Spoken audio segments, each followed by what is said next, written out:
nila, bakit pa kayo pupunta sa Leyte? Dahil ito'y bayan ni Romualdez.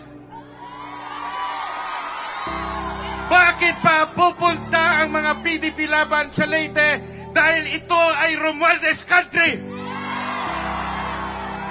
Papayag ba ang mga taga Leyte na dating nagsisipsip ang si Romualdez kay Tatay Digong at siya ngayon trinaidor si Tatay Digong?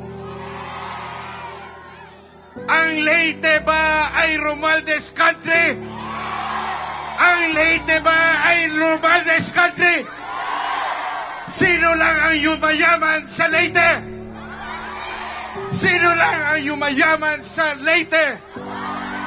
Kayong mga taong bayan, pinabayaan ba kayo at sinanay lang sa ayuda?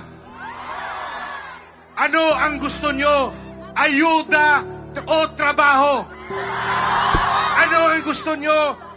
Ayuda o programa? Romualdez, antayin nyo ang Mayo 2025. Leyte, pagbibilin nyo ba ang inyong boto? Leyte, pagbibilin nyo ba ang inyong boto? Leyte, mabibili ba kayo ng pera?